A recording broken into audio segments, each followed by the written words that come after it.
So far, we'll move on to agenda item 9.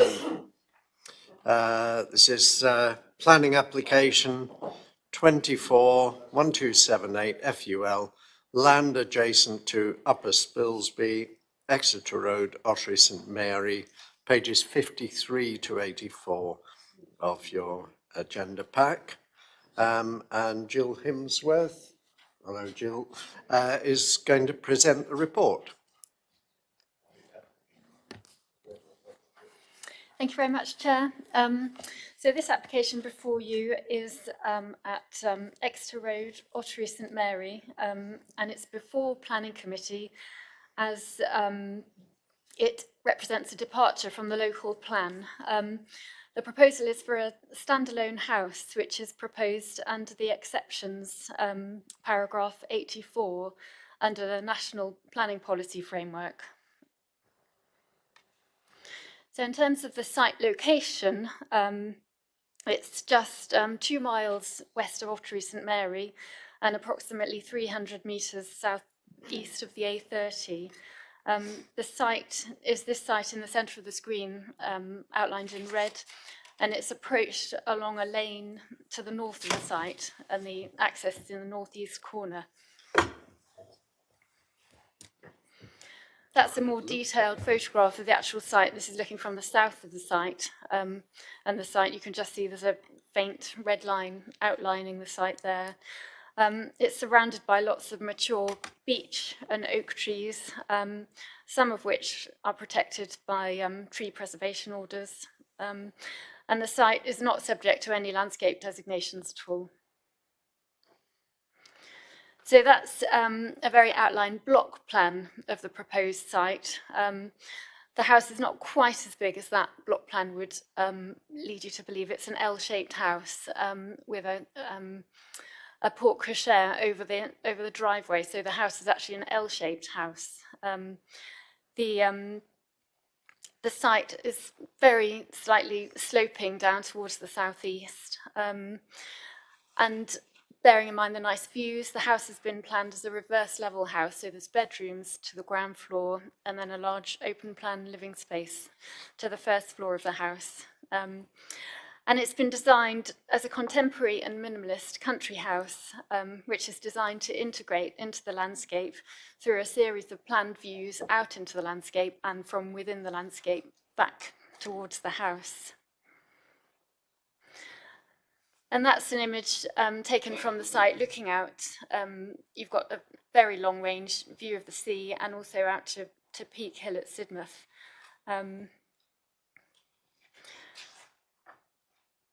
So alongside the proposals for the house, there's also been a very detailed landscaping scheme produced, which has got various different aspects to it, which link into the design of the house as well.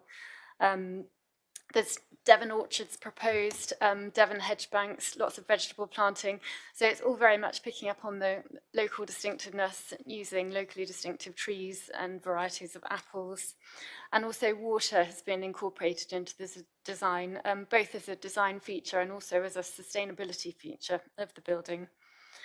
So in terms of the planning policy position, the NPPF states that planning policies and decisions should avoid the development of isolated homes in the countryside unless one or more of the following circumstances apply.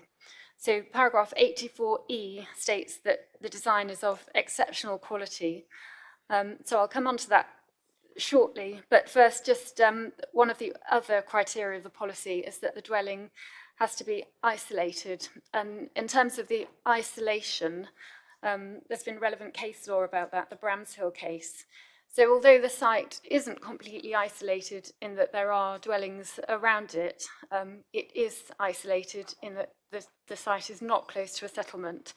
Therefore, in planning policy terms, the site is considered to be isolated.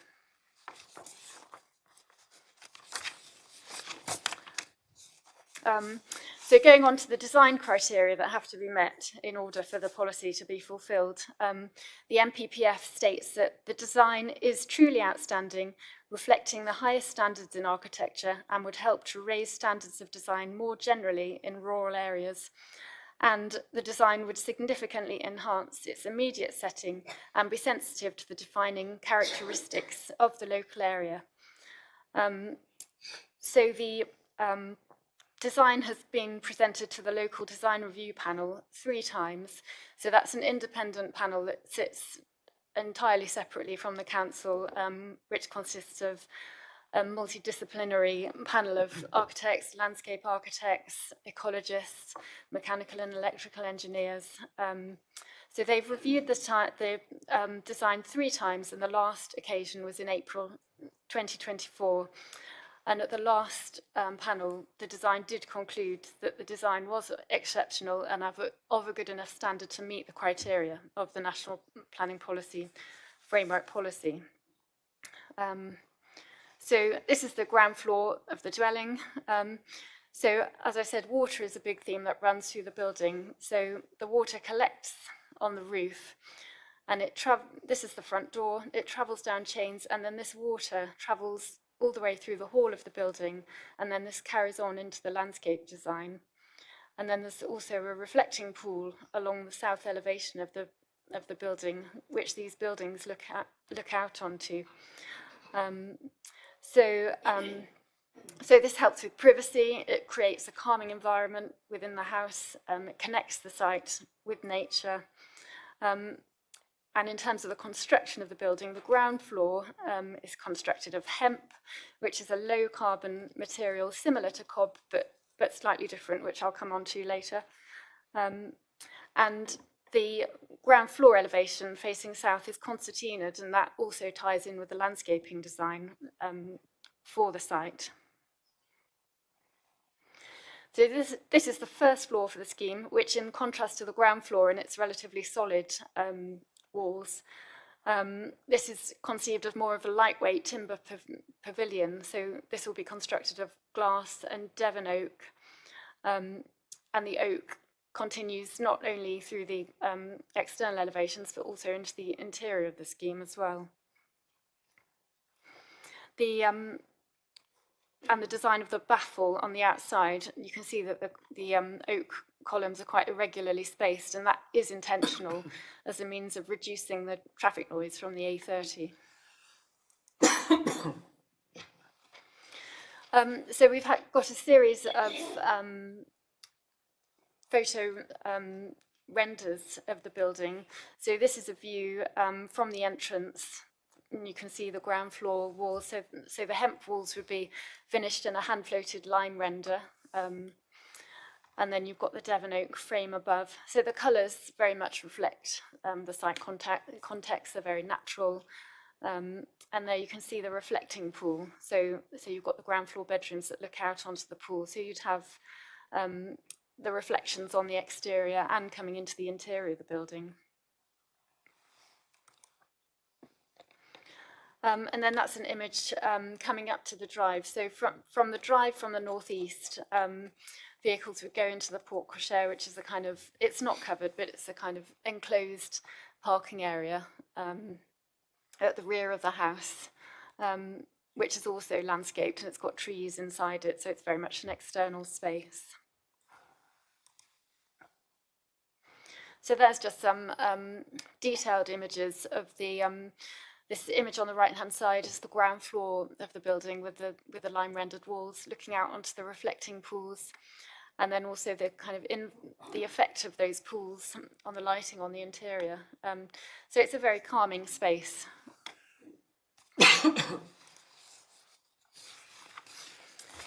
And again, there's the Devon oak going through into the first floor of the house, being used in the walling to baffle the sound and in the ceiling joists. So in terms of the landscape design, which is a significant element of the proposal, the site, the landscape character type is in the pebblebed heaths, which is characterised by having lots of beech and oak trees, which is picked up in the design. And also the underlying geology of the site has also been picked up in the proposed landscaping scheme. So the design basically hinges around, you've got a kind of circular walk, and also you've got these planned views out from the house into the landscape, and also planned views back to the house as you walk around the site. So there's lots of new native tree planting proposed, 66 trees in total, as well as 18 indigenous fruit trees proposed for the site. That's the wildflower and grass seeding plan. So there's various different wildflower mixes proposed, which will be attractive for the site and also highly beneficial for ecology. The hard landscaping uses recycled Plymouth limestone in the footpaths and the driveway. In terms of the water scheme, so water will run off the roof. It will come through the building. There's attenuation tanks under the building, and then it will also be filtered through these ponds in a reed bed filtration system. And the water will be used, recycled as grey water within the building. And in addition to this, there's also a wildlife pond, which is on access with the front door. So when you walk into the front door, you'll see these ponds, and you'll see right down to the wildlife pond, which would enhance the setting and the biodiversity of the site. There is currently an objection from Exeter Airport in respect of the potential hazards of bird life and the pond. They have asked for a wildlife hazard plan to be carried out. We have added this as a pre-commencement condition to any approval in order that the risks can be minimised. The applicant have prepared a detailed statement from their ecologist in terms of the design of the pond, which says that because of the planting around the edge of the pond, which will discourage bird life, and because of the size of the pond is not particularly significant, that the proposal wouldn't increase the risk of bird life beyond the existing background risk on the site. However, this has not been enough to allay the airport's concerns, and therefore the pre-commencement condition is proposed as a measure to alleviate the airport's concerns and make sure that a plan can be put in place to reduce the risk of any birds on the site. So that's a cross section through the building. So it has a flat roof, and obviously that allows the area of the roof to be maximised. So you've got maximum area for the photovoltaic panels. You can see the attenuation there running under the building, and there's a circular roof opening which allows light down to the front door.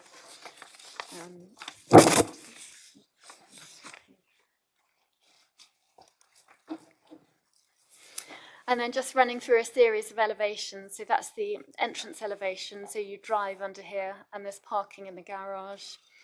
And then you've got bedrooms on the ground floor, and then the open plan living space above.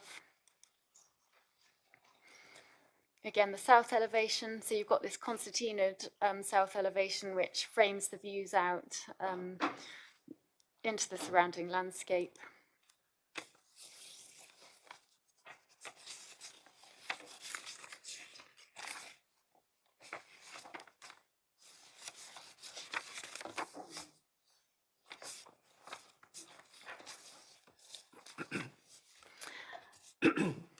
So the hemp, it's relatively similar to cob, which is obviously a local material, but unlike cob, hemp sequesters carbon when it's grown.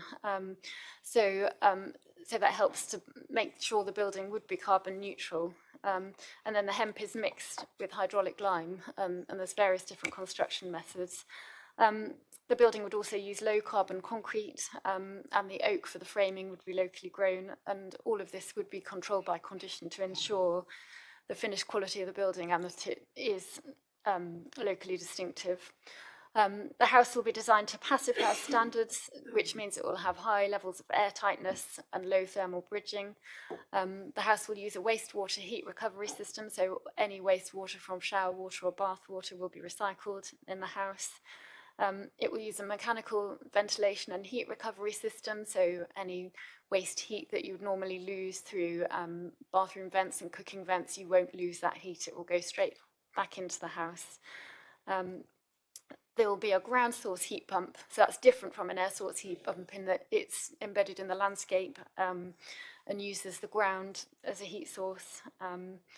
The solar panels on the roof will generate 27,000 kilowatt hours per annum of energy, so the building would be a net exporter to the grid. There is a plant room in the building, so there's various different methods of power storage proposed in the building. The building would use Tesla lithium-ion batteries. So they're not a particularly new technology, but there's other newer technologies proposed alongside those. There's proton exchange membrane fuel cells, and also phase change materials, which is a material that changes from a solid to a liquid depending on how much energy it's stored within it. So these technologies would be on the roof or within the plant room, and again, this would all be included within the conditions to make sure that the building was constructed as per the submitted details. In terms of the biodiversity of the site, the building is a self-build, but it is over the 0.5 hectare threshold. So biodiversity net gain provisions would apply to the site. So the proposals would increase biodiversity net gain on the site by 10%. However, the way the legislation is drafted is that gains within private gardens are not included, as they cannot be guaranteed. So the applicant would also have to secure a 10% improvement off-site, as well as the landscaping works that they're carrying out on-site in order to meet the biodiversity net gain requirements. So as a result of this, the proposal would result in significant biodiversity net gain enhancements, even though the enhancements on the site can't be included for the measurement purposes. So this is a schematic of the grey water recycling in the building. The roof would be treated by UV and silt filters before going into the pools within the house and within the reflecting pools. And the water supply for the house would be via the existing borehole, with the water being collected off the roof, being used within the house as grey water. So to conclude, we consider this as a very highly considered proposal, which uses locally distinctive materials. It would result in a very highly crafted building with low carbon and a low energy building using new technology.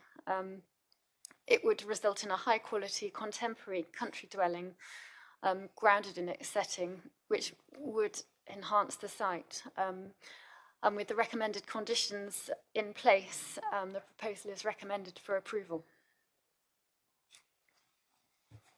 Thank you, Jill. This is only the second I can remember in 5 years, five and a half years as a councillor, so it's quite interesting to see these come forward. Okay, we hear from the agent now, Jonathan Finch.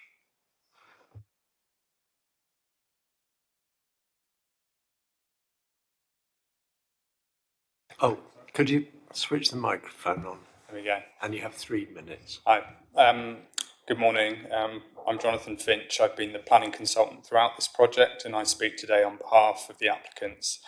Tim and Libby Reid are long-standing local residents, being born in Exeter and have lived at Spilsby for 19 years and having set up and run local businesses. This application is the realisation of their dream to build a multi-generational home for their retirement. This is, however, no ordinary vision, but one to deliver a home of the highest quality with the lowest environmental impact. In recognition of the high bar set by paragraph 84 of the NPPF, the applicant has positively and proactively engaged with the council and the design review process, presenting to the panel on 3 separate occasions since December 2021. This extensive process of expert review and refinement has culminated in a proposal of design integrity, with its intellectual rigour commended by the design review panel. As such, it's been confirmed by both the panel and today's officer recommendation that the design is truly outstanding and meets the NPPF exceptions. The principle of building a new home on this site is therefore accepted. The Weir House is deeply rooted in its setting, using natural materials of hempcrete and timber to echo the site's meadows and trees. It draws inspiration from the tumbling weir in nearby Ottery St Mary and its historic connection to the otter. As such, the house engages with water beyond its traditional application, recognising its sensual qualities in reference to sound and light, utilising it in innovative ways from spatial organisation, providing noise mitigation, to site-wide grey water harvesting and recycling. The integration of water throughout the building and into the landscape gardens, and the conscious choice of materials which are part earth and part trees, much like the site itself, will embed this house into its context, amplifying and celebrating the locally distinctive qualities of this part of Devon. The landscaping has evolved hand in hand with the architecture to create an intimate relationship between the internal and external environment. The meadow gardens will deliver significant biodiversity enhancements and are organised to create framed views into and out of the site and into the countryside beyond. Through the construction phase, the use of hempcrete will provide learning opportunities to further understand and advance sustainable construction techniques, contributing to wider sustainable development goals. The home will use photovoltaic technology and heat pumps to generate renewable energy on site with battery storage, with the building mass itself creating a thermal store. As such, its operation will be incredibly efficient and sustainable. We have engaged with the airport and their concerns are acknowledged.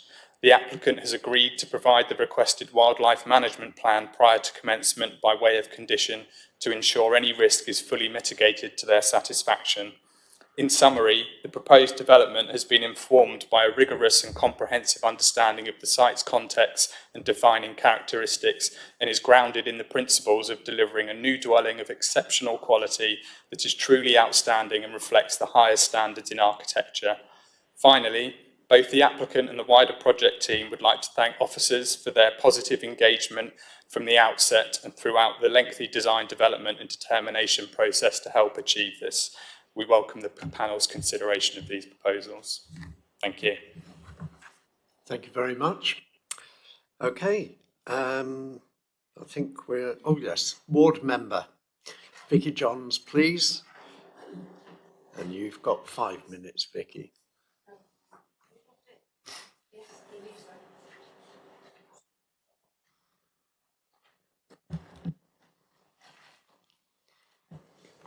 Good morning, Chair and panel committee. So this application lies within my ward of Ottery St Mary, and I object to the application due to a number of reasons. The application lies within the open countryside where new residential development should not be and cannot be justified. This application does not fall within the government guidance as set out within NPPF paragraph 84. Special circumstances allow for new residential homes to be built within the countryside. A is there is an essential need for dual workers accommodation on this site. It doesn't fall into that. B, the development would not represent optimal use of the heritage asset. No. Development is not going to reuse redundant buildings. It doesn't. The development isn't going to involve the division of existing residential buildings. It doesn't. E is the only one that it could possibly, but this one is the most difficult as it is exceptionally subjective. The design is of exceptional quality and would enhance the surrounding area. As I've previously stated, this is highly subjective, and what one person group may consider is of exceptional quality, another person may not. I don't believe this should be the reason why a house should be built in the open countryside, going against all other policies, including the neighbourhood and local plan for the area. Due to the subjective nature of the decision, it's down to basic taste, whether you like the house or not, and I don't think that's a good enough reason for it to be built in the open countryside. The site itself, as is stated in the reports that we've received, is isolated and will require transport to get to and from anywhere, including the doctors, schools, local amenities, etc. The access would be along a road with no footpath and no provision to be able to put one in, during a time where we have called a climate emergency and are trying to actively encourage people to walk or cycle, etc. There's also no provision for the bus to stop along that road because it's an exceptionally busy road. Exeter Airport have raised significant concerns, and these must be addressed. I'm aware an ecologist has prepared a statement in response. However, Exeter Airport have maintained their holding objection, and I believe that as the experts, they should be listened to. I have noticed in the officer's report that condition 12, I believe it is, they would need approval in writing, but I think that should go to Exeter Airport before it goes to the local authority, as they are the experts in whether or not birds will flock, etc. I live in an area where we've had, believe it or not, ducks living in our garden. We have no pond. We have a stream that runs near us. We have no pond. If there's water this much, ducks will flock around it, and they will all take off together at the same time, regardless of what else is going on. I also noticed within the planning application that it states that there is provision for 2 parking spaces in the application. However, on the planning application photos that you showed just now, there's provision for 4, 2 in the garage and 2 next to electric charging points. So I'm assuming that there's 4 car parking spaces, and we're aware that it's a 5-bedroom property. For the grounds above, I object to this application, as I feel the application does not qualify under the exceptional quality rule due to this being highly subjective, and it does not qualify under any other special circumstances in paragraph 84 of the NPPF, and it goes completely against the local neighbourhood and local plan for Ottery St Mary. Thank you. Thank you very much, Councillor Johns. Okay, so we'll start with questions. Councillor Barlow. Thank you, Chair. I think it comes down obviously to paragraph 84, whatever. Truly outstanding. And I just wonder why we think it's truly. I know it's subjective or subjective, whatever, where everyone's opinion is slightly different. But I've looked at the technology. It's all right-ish.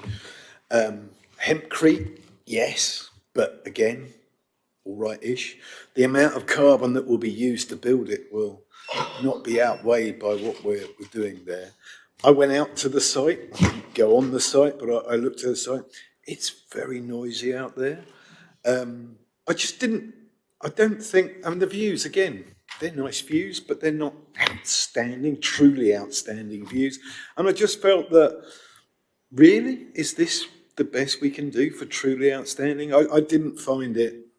I just didn't find it. And I wondered why you think it is truly outstanding compared to other buildings that we pass as a normal building.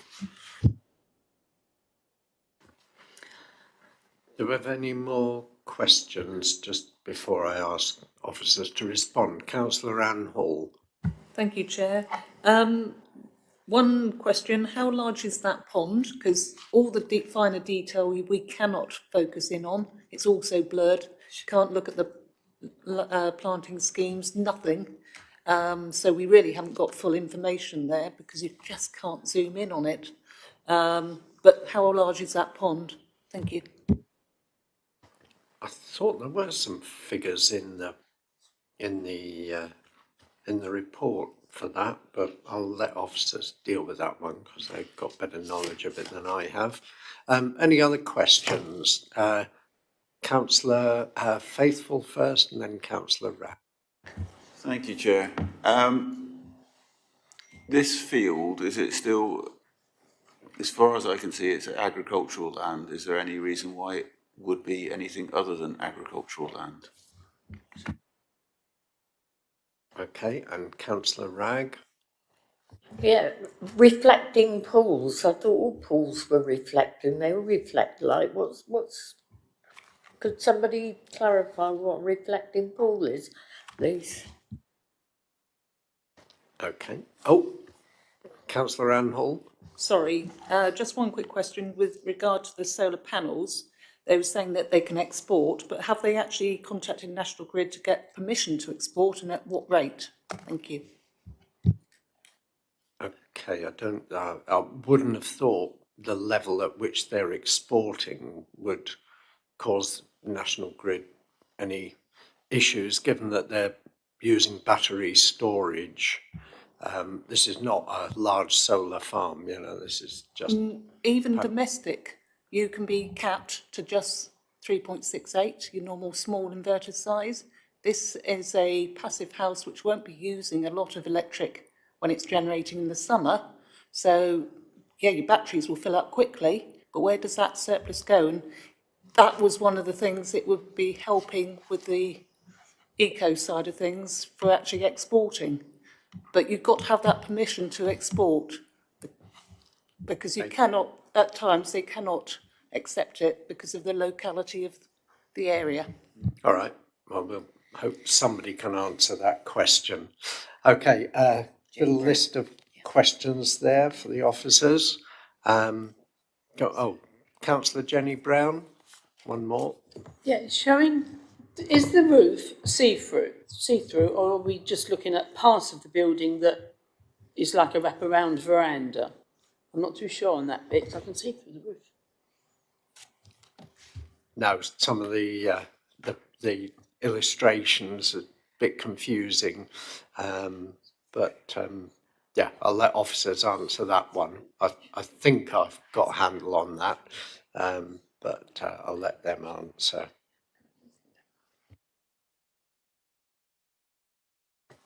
Deal with those. In terms of the design, I agree, it is very subjective. The NPPF states in paragraph 135 that the local authority have to have regard to any findings of any design review panel. So the fact that the design review panel have stated that the design does meet the requirements is a material consideration in our assessment of the proposal. And in terms of the more detailed aspects of the design, there's many different threads to the design in terms of the materials, the landscape design, the setting, the response to the local distinctive qualities of the site. There's many different things that have been incorporated into the overall proposal in coming up with the scheme. It's been through many different reiterations in arriving at this design. So I agree, it is a very subjective process, but we do have to take the design review panel comments into consideration. Going on to the other questions, the pond, I think the pond area is 96 square metres, and it also has a 6 metre timber jetty extending out over it. So I think the total area is approximately 90 square metres in total. And I agree, we would look to send any wildlife hazard management plan to the airport for their input before that is agreed with them. The land at the moment is not in agricultural use. It's part of the existing owner's garden, as far as we're aware. So it's not in agricultural use. The reflecting ponds, their location immediately next to the building means they'll bounce light back into the house. In terms of the overall landscaping design, they provide privacy to the bedrooms so that people using the terrace aren't able to look right into those bedrooms. And it's just an attractive feature of the design, the kind of calming aspects of water, the attractiveness of the reflections of the light bouncing into the house is all part of the design intent to create a calming house with links to nature and the site. In terms of the design of the roof, it's solid over the house, and then the porte cochere at the rear of the building, it's not solid, it's just a framework. I'm not sure whether we've actually got an image of that.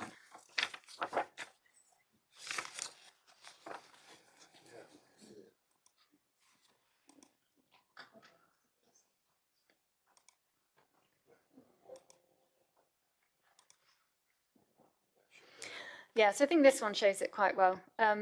So this is the porte cochere, so it's open. That's the annex apartment at the end, and then the rest of the porte cochere is open. You've got trees growing in here, and then again over the first floor balcony, it's open. So the roof is only over the accommodation at first floor level.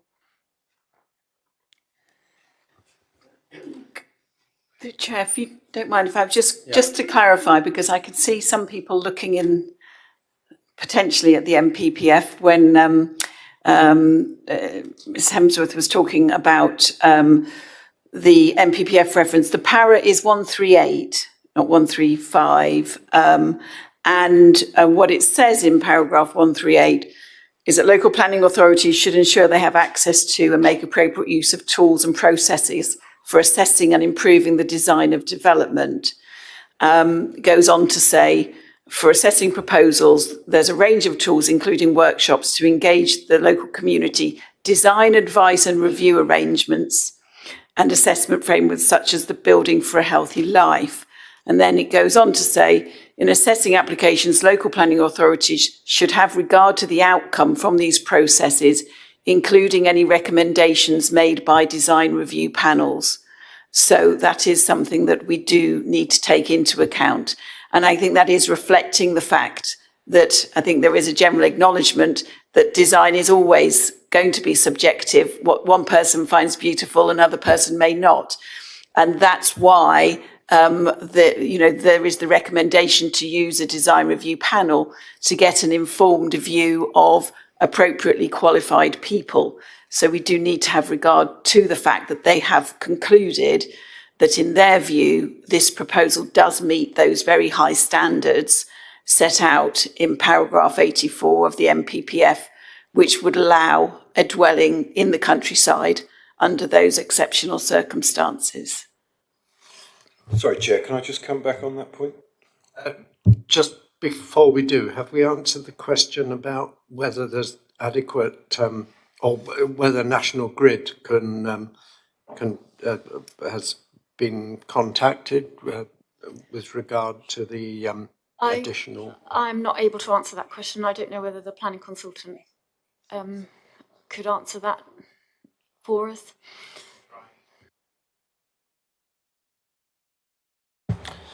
At this stage, I'm not aware that we have contacted the National Grid, mainly on the point that we have not got planning permission at this stage, and I'd be surprised if the National Grid would engage in discussions on exporting without certainty over the development coming forward.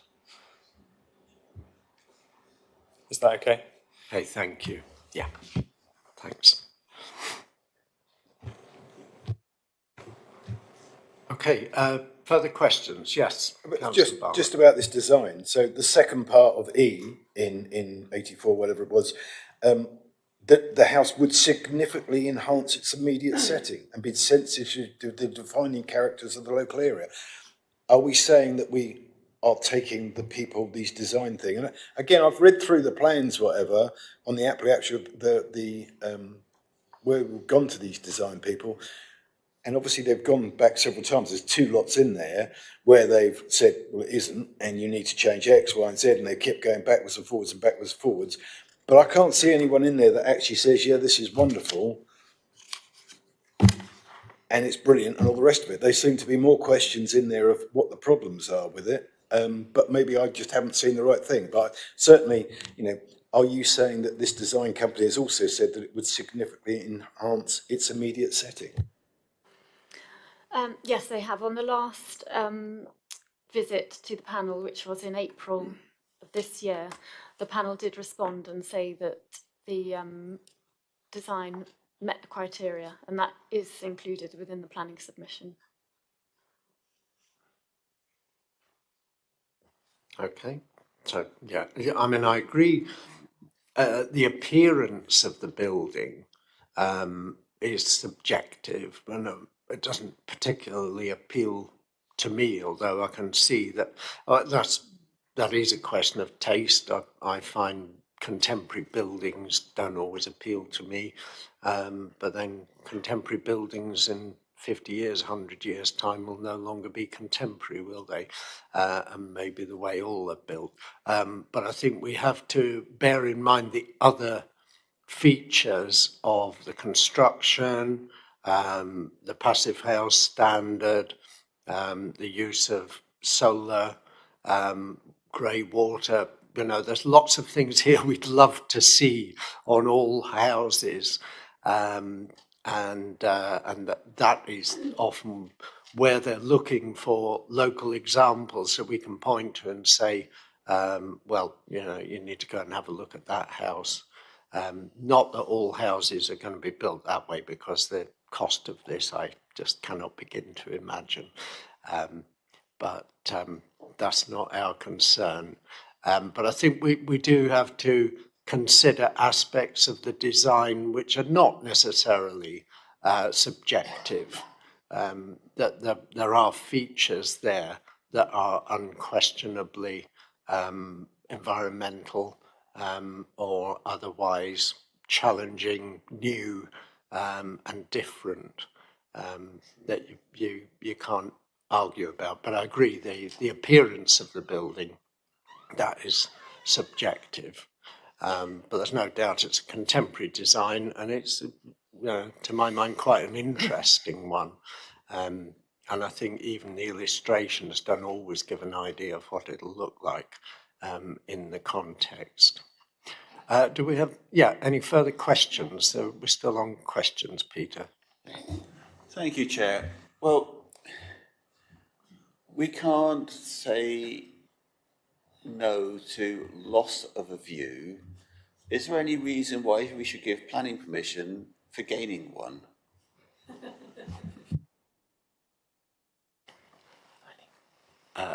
Okay. Councillor Wragg, Eileen. The image of the building itself, can we have a look at it? Can you call it up, please? No, that one. Is that what the finished structure is going to look like? So that's the east elevation. Sorry, it's the East elevation. I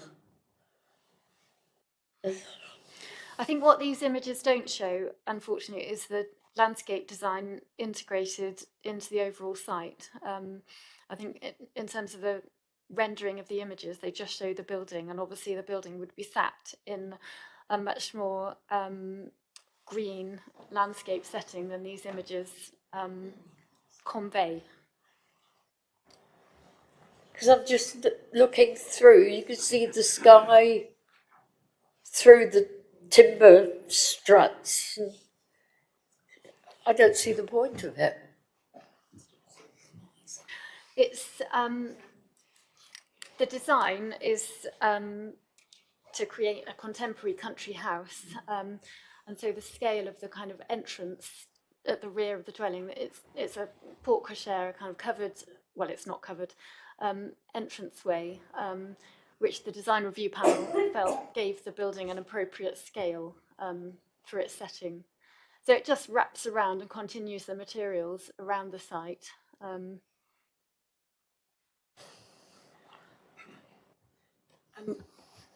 Chair, if it's okay, just coming back on the point that Councillor Faithful raised about gaining a view.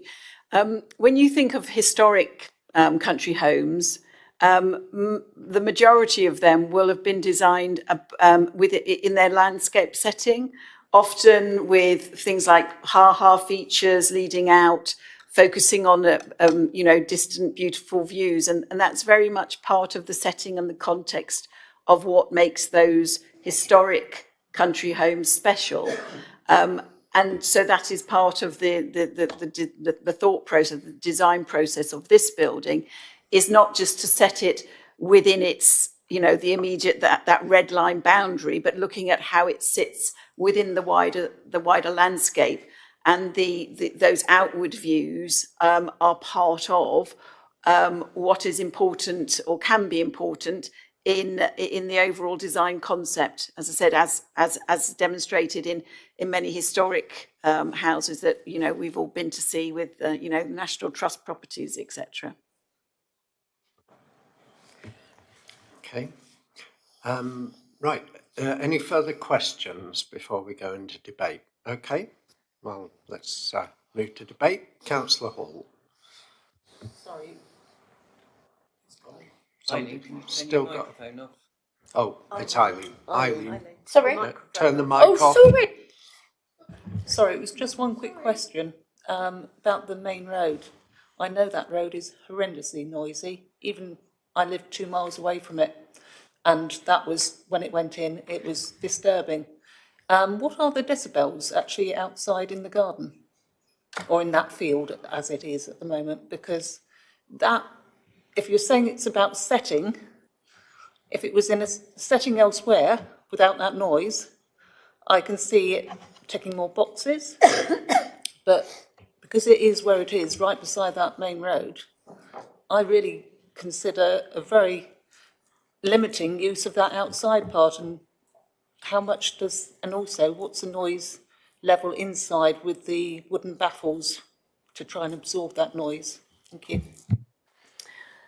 I think there is some tree screening which presumably helps to some extent, but I agree that it is a particularly noisy stretch of the A30.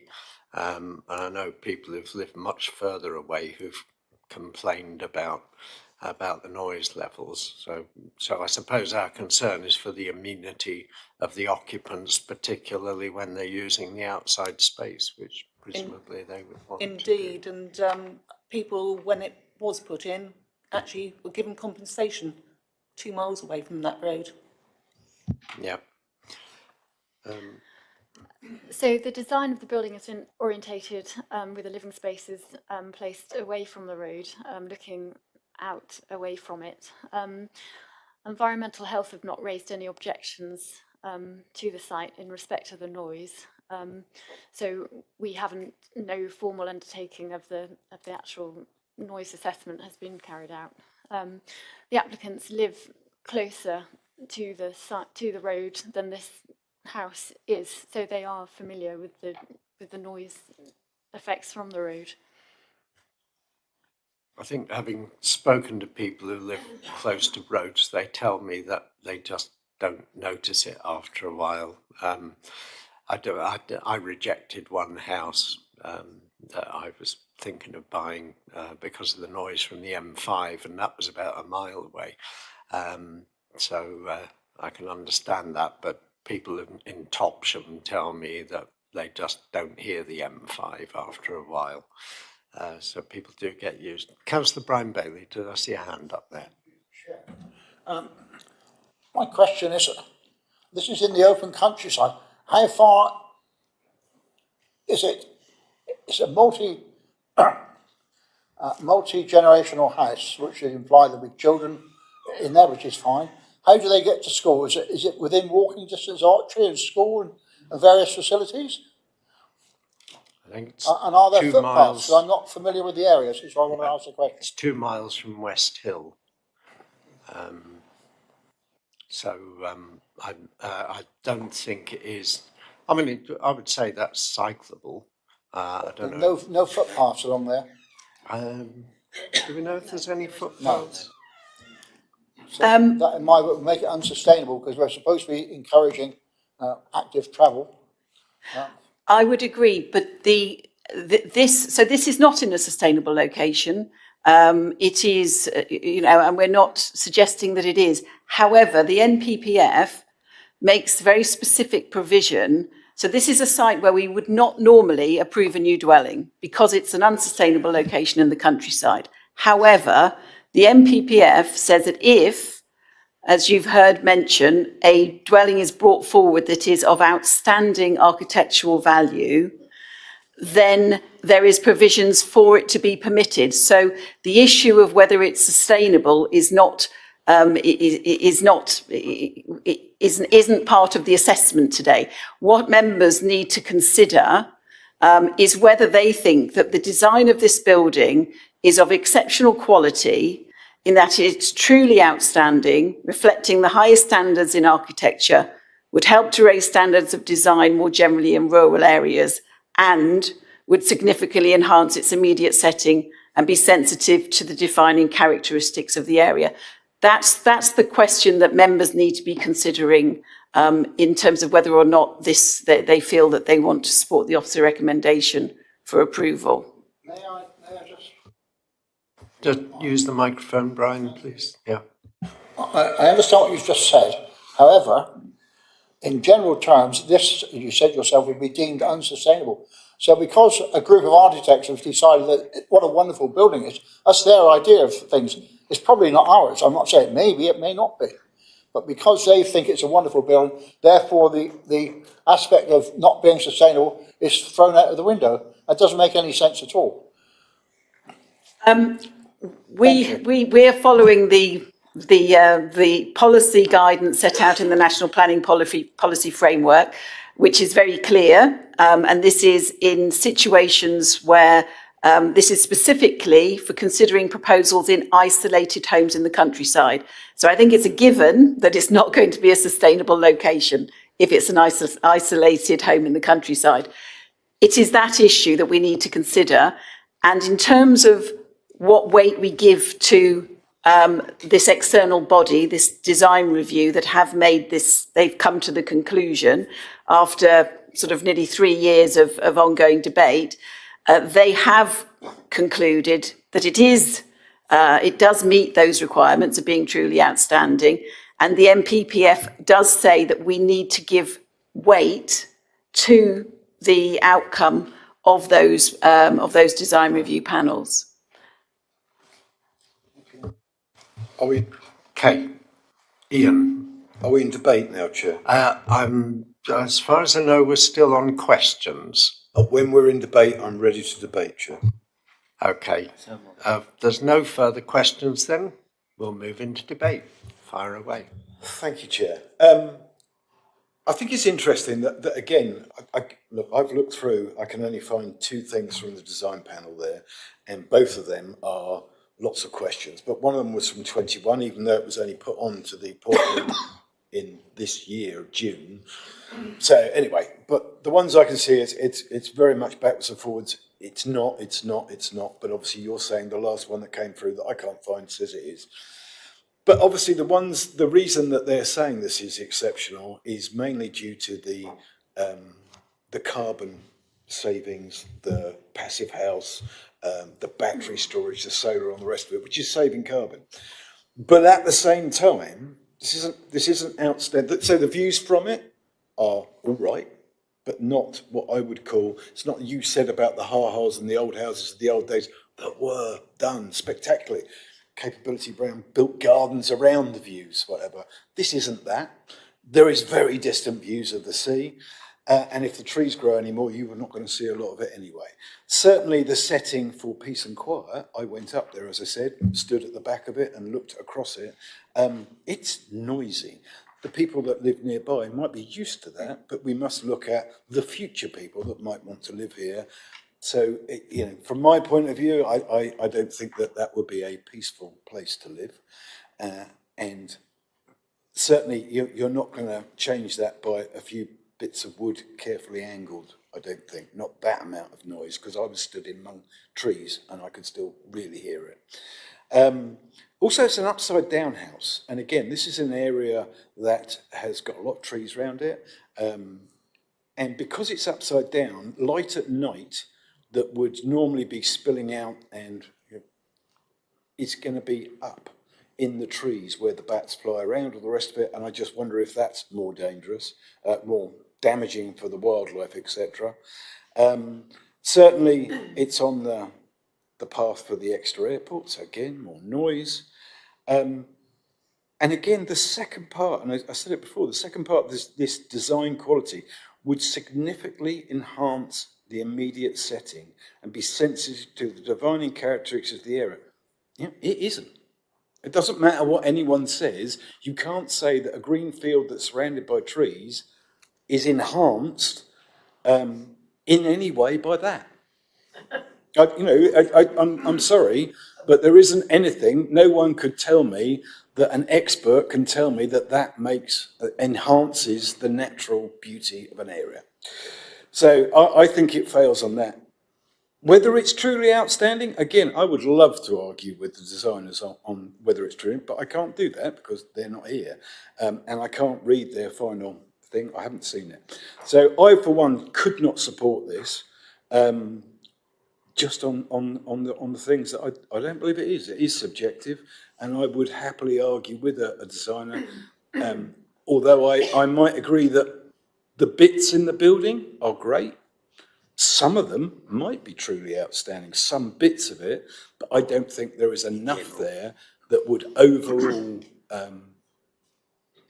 compensate for the damage we're about to do. And again, for the carbon that you're saving, you're going to be spending more of that. And again, it's the embedded carbon we do now. We're trying to save carbon now. We're trying to save carbon in the future as well, but we are pouring an awful lot of carbon into that building. I know you're going to say, oh, the what's it called, hempcrete, whatever, is going to save and store some carbon in that. But that isn't true, because even though it's low carbon concrete, there's still going to be carbon embedded in there. You've still got to deliver it wherever it's going, unless they're going to grow it in the field next door. All the workmen, everything that's got to go to there, then all the schooling, etc., because it's multi-round. It just doesn't add up in my mind. And I think at the end of the day, this isn't something we should do. Otherwise, I think we're going to have a lot more of this sort of thing. Have we actually had a carbon audit to show how it will achieve zero carbon? I mean, some of that is presumably achieved through the lifetime of the building as well, in the carbon savings there. And that's the point, Chair. You're putting the carbon in now to hopefully save it in the future. But at the end of the day, you've still got to spend an awful lot of carbon now, which is the thing we are supposed to be saving now. I think we approve a lot more developments that are much higher carbon than this one. They've done everything they can to minimise the carbon. I agree, there's bound to be a carbon cost here, but I think they've done everything they can to minimise that, which is more than most developers do. But take a point, and it's still an exception to the local plan. It's in the open countryside. I would imagine, given the type of building and the fact it has electric car charging points, that occupants might well be using electric cars and probably generating their own power to power those up as well. Okay, I'll go to Councillor Matt Hall and then Councillor Peter Faith. Can I just respond on the carbon, carbon audit question? Yeah. There are carbon figures included within the application for both the construction of the building and for the building in use. And in terms of the standards that the building is aiming to achieve, it's aiming to achieve the RIBA 2030 carbon standards for construction and in use. Thank you, Jill. Councillor Matt Hall. Thank you, Chair. I think I understand what the applicant is trying to achieve. But I think, as Councillor Barlow pointed out, this in essence is a house that is almost certainly going to have multiple occupants over its lifespan, and we have to be mindful of that. As I think has been said several times today, in general, this is totally contrary to our policy. There are many applications, for example, that some of us would have liked to have approved over the last 6 months, but couldn't because it's not a sustainable location. So I think what that means is we have to be 100% sure that this is exceptional. No offence to the designers, but I look at that elevation that's on the screen, and I got a funny feeling if you showed that to any member of the public, they would ask, what's it going to look like when it's finished? I'm sorry, but that's just it. I think in essence, I don't believe the design of that building is exceptional. And I appreciate that that is very subjective. I think in many respects, the landscaping is exceptional. I've spent a lot of my life working in horticulture, and I think that's really good. But I think, as has been mentioned, and as I know personally, this is an extremely noisy area. When the A30 was built and they made that judgment to do it mostly in concrete, the noise and the problems that created for many people rumbled on for years. And you can have the best designed garden in the entire world, but if it's too noisy for you to enjoy, it loses in my opinion, any of its gain. Ooh, I would have liked to, and personally I would have expected to have seen some form of noise impact assessment that actually addresses the real life and the background noise of this, because in essence this is being billed purely that, you know, don't worry about policy, this is exceptional, and the exceptionality comes in the building and it comes in the grounds, and I personally would have expected to have seen that. I just cannot support this today for two reasons. The first one, as I've just mentioned, but the second is, and I personally think that this is quite important, the concerns which have been raised by Exeter Airport with regards to birds are, let's face it, about health and safety. I would expect that to have been dealt with before.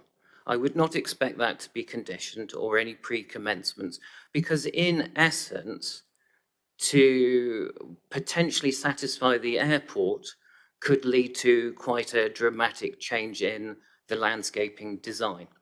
And bearing in mind, part of assessing the exceptionality of this is the landscaping, I think it works hand in hand. So, sorry, Chairman, a bit like Councillor Barlow, I cannot support this today. Okay, thank you. Right, Councillor Peter Faithful. Thank you, Chair. When I was looking at this, I did check on my ordnance survey map. I don't know where they're measuring from, but my measurements from the site to the dual carriageway is 220 metres, not 300 as they suggest. I don't consider the view they will be having is anything out of the ordinary for the Otter Valley, the Sid Valley, and most of East Devon. So there's nothing special about it. So I don't see why. And as it's a subject we cannot refuse for loss of one. I don't see why they should have one. You know, all these grand houses were built in a different century, let alone what's going on now. So we're here and now. And as others have said, I don't feel it's an interesting subject and it's an interesting conversation having, but I don't consider what is being presented to us is sufficiently exceptional. Thank you, Chair. Okay, thank you. I don't think the views have to be outstanding in order to qualify. I don't think it said it had to have outstanding views. I think it was just that it contributed to the local environment. But take that point, and certainly I imagine in the old days, you know, the landowners would have had the road moved. I think they did at Killerton, didn't they?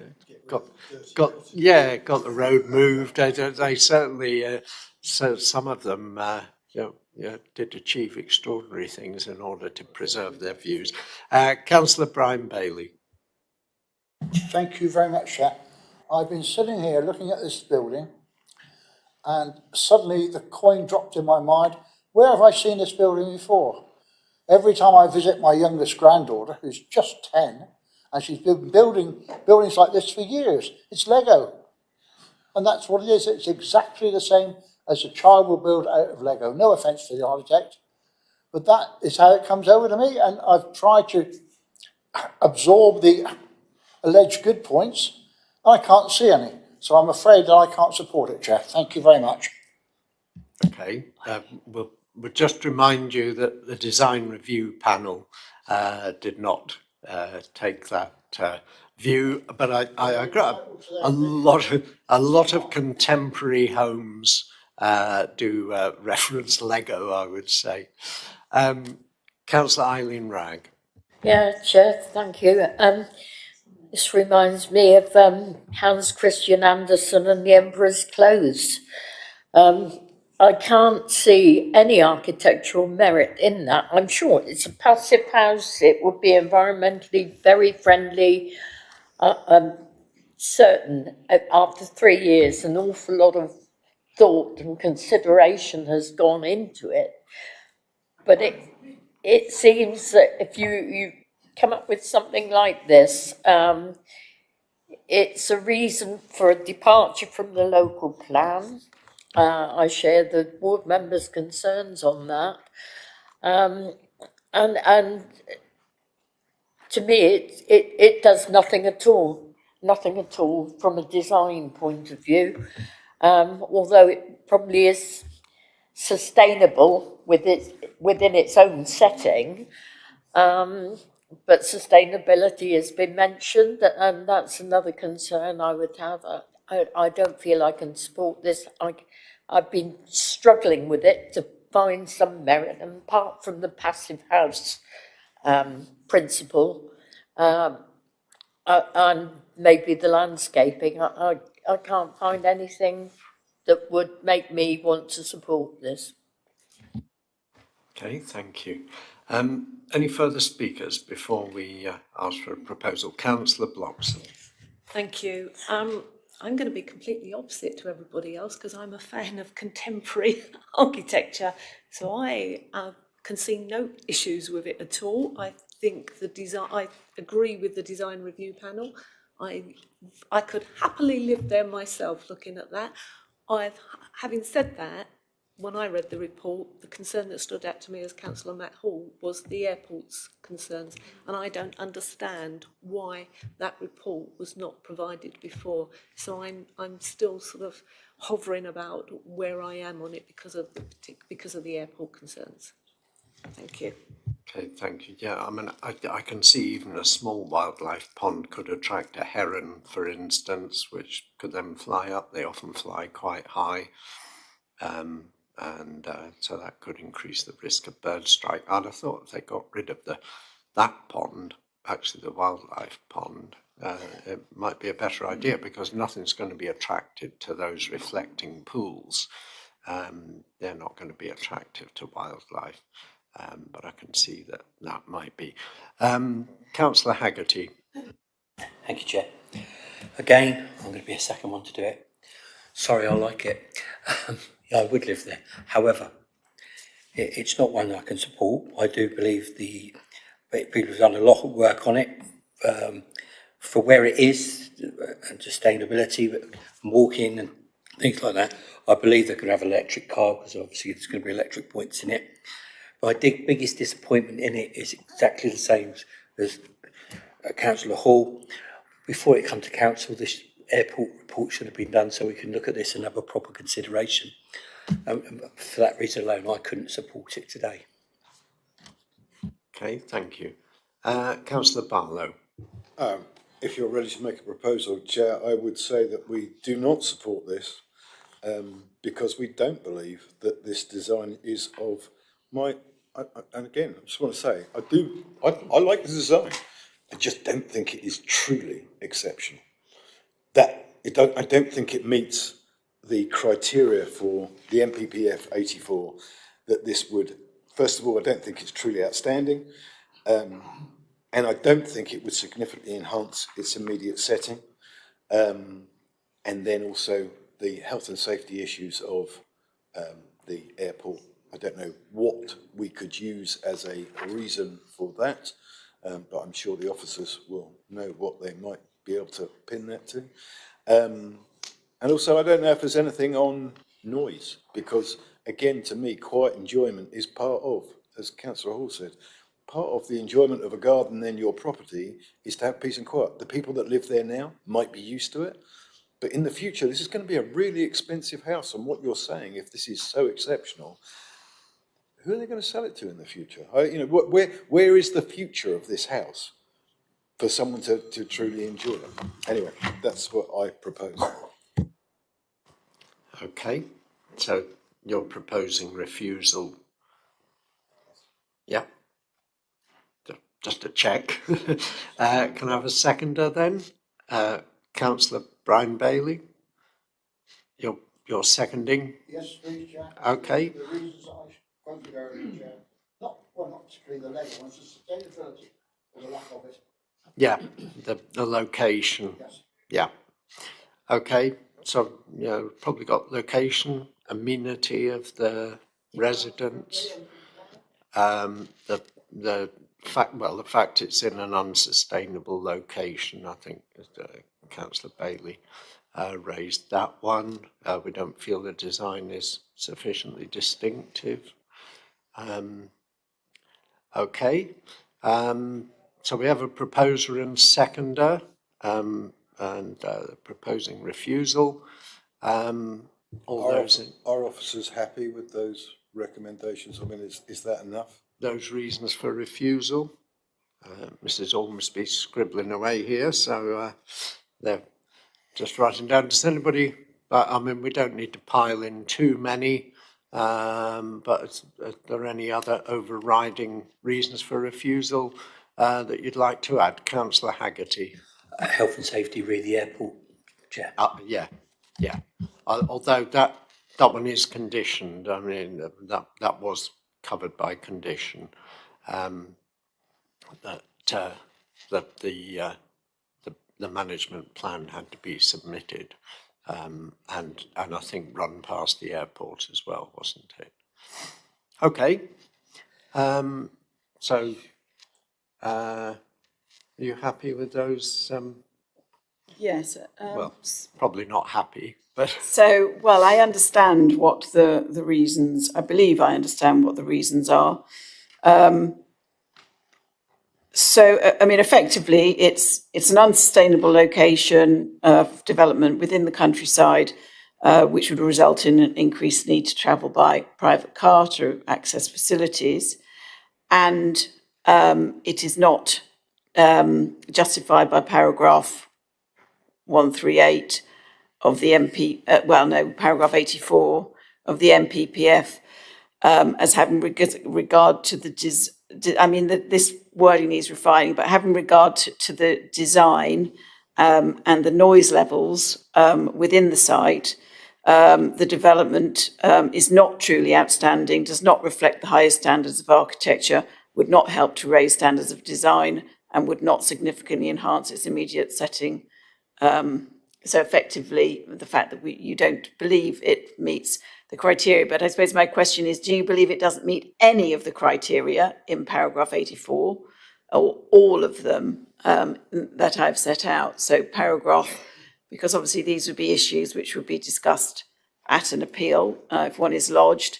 So the question is it truly outstanding is one aspect. Does it reflect the highest standards of architecture? Would it help to raise standards of design more generally in rural areas? So that's the first part. Do you think it does any of those? Or do you feel that it fails in all those regards? And then secondly, would it significantly enhance its immediate setting? And would it be sensitive to the defining characteristics of the local area? So do you feel it fails on both of those second points? I've heard comment about it not enhancing. I haven't heard so much about it not being sensitive to the defining characteristics of the local area. I believe it does. It doesn't. It doesn't. So to both of those things. I mean, again, there are parts of the building, I'm sure, like this, they were talking about the different, so they're doing a battery thing, but they're also doing a plasma something or other. I don't even know what that is, but I'm sure that is exceptional and something that is cutting edge. But again, that's one little thing that I don't think outweighs the harm that it's doing. okay. yeah, I think there's exceptional aspects to the building, but I think I agree. It doesn't particularly reference local architecture or anything very much locally, apart from the use of oak and a reference to the tumbling weir at Ottery St Mary. And I think the words in here are, is truly outstanding. Not just outstanding, truly outstanding. And again, the second would significantly enhance, not just enhance. So these are a step above. And I don't think this does that to that area. Okay, so in which case then that reason would be wrapping around the fact that you don't feel it meets any of the criteria in paragraph 84E. And then the third reason for refusal, it's not been demonstrated that the development would not create, would not attract additional wildlife and therefore could pose a health and safety hazard to users of Exeter Airport. Yeah, I believe it was detrimental to the area if it was built. I can't see it enhancing, so therefore, in my opinion, it'd be detrimental to the character of the area. okay. Well, I think that's kind of the other side of it's not enhancing, and therefore that's part of para 84, isn't it? Yeah. Well, Yeah. I actually think that would be a separate issue. If we, so at the moment, the reasons for refusal are that it is in an unsustainable location and doesn't meet the criteria of paragraph 84E to justify development in an isolated rural setting. So that is not the same as saying that we think there will actually be harm arising to the local landscape and character of the area. If members feel that that is the case, then that would be an additional reason for refusal. But I mean, at the end of the day, the fundamental issue that any planning inspector is going to be looking at is this justified by paragraph 84E? Because I think it's clear, we all recognise, and the applicant recognises that this would the only relevant, that's the relevant point which would justify approving it. I think the Exeter Airport matter is relevant. Members feel that they don't feel that could be satisfactorily addressed by planning condition. But I think that the crux of this is going to be, does it meet para 84E? As we were once told by a very wise man, that we shouldn't put too many in there, it'd be better to just put the strong ones in there, and I believe that we've put those down already, and by putting something else is, again, it's not a special area, it's not an AOMB or anything like that, so I would just leave it at the ones that were originally said, if that's acceptable for the seconder. Okay. So basically we're saying it doesn't meet any of the criteria in paragraph 84. Councillor Anhall. Thank you, Chair. The height of the building and the lighting at night, I think, will be detrimental to the area as well as for wildlife and the bats, etc. So, and it will show up in the night sky, and I don't think that's wise in a rural aspect. Okay. There was a lighting assessment submitted with the application that concluded that the lights bill wouldn't go beyond the boundaries of the site, and also ecology haven't raised any issue in that respect. So I don't know whether that would be sufficient grounds for refusal on that basis. Okay. I think if we stick to paragraph 84 and just ensure that we've dealt with each of the points in that. Okay, in that case, we have reasons to refuse. We have a proposal to refuse, been seconded, so we'll go to a vote. Those in favour of refusal?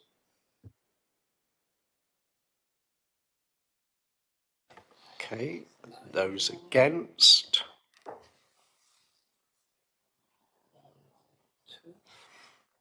Okay, and abstentions? Councillor Howe and Councillor Haggerty. Thanks, Del. Okay, so that one is refused.